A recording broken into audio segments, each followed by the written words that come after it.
Hi అండి, అందరికీ శుభ శుక్రవారం. నేను ఇప్పుడు నా మనసులో ఒక కోరిక ఉందండి, అది మీతో షేర్ చేసుకుందామని వచ్చాను.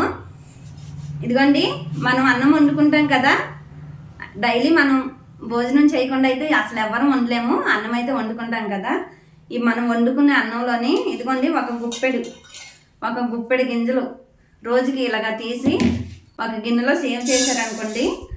చేస్తే ఇప్పుడు మన కుటుంబంలోని పుట్టినరోజులని, పెళ్లి రోజులని, పిల్లల ఏయో ఒక సందర్భాలు, పండగలని వస్తూ ఉంటాయి.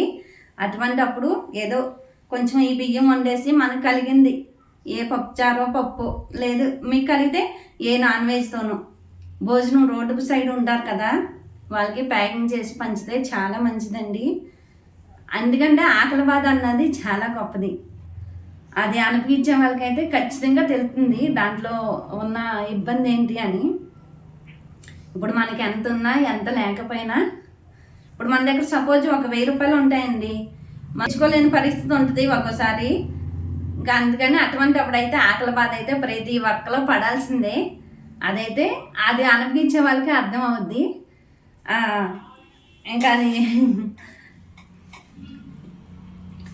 కానీ రోడ్ సైడ్ ఉంటారు కదా, వాళ్ళకైతే భోజనం అవసరం చాలా ఉంటుంది.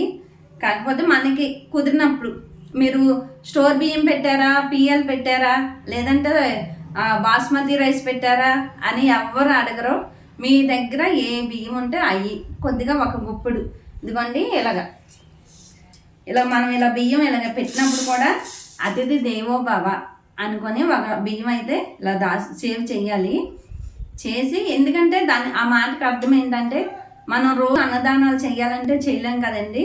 ఇప్పుడు ఎలా అయితే ఒక గుప్పుడు మెతుకులు అతిథి దేవో భవ అనుకొని మనం అందులో వేస్తే రోజుకు ఒక మనిషికి మనం భోజనం పెట్టినట్టే లెక్క. అవి ఒకసారి మీరు వండేసి తీసేయండి. డబ్బులే కాదండి, పుణ్యం కూడా దాచుకోవాలి. మనకు తెలుసో తెలియకో పాపాలు జరుగుతాయి. ఎవరం కూడా అంత పుణ్యాత్ములే అని చెప్తాకి లేదు, పాపాలు అయితే జరుగుతాయి. మనం చేసే పాపాలు మన పిల్లలకి అమ్మకూడదు. ప్రతి తల్లి తండ్రి కూడా మనం కోరుకుంటాం ఏమని, స్వామి మేము చేసే పుణ్యం మా పిల్లలు కాపాడాలి అని, పాపం ఉంటే మాకు చూపించాలి అని. కానీ కాదండి, కాలం అన్నది చాలా గొప్పది. కాలచక్రం అని ఉంటుంది కదా, అది చాలా గొప్పది. దేవుడు పోనీలేని జాలిపడి వదిలేసిన కాలం అయితే వదలదు అండి. తెలిసి అయితే మనం పుణ్యమే చేయాలి కదా. అన్నదానం చాలా గొప్పది.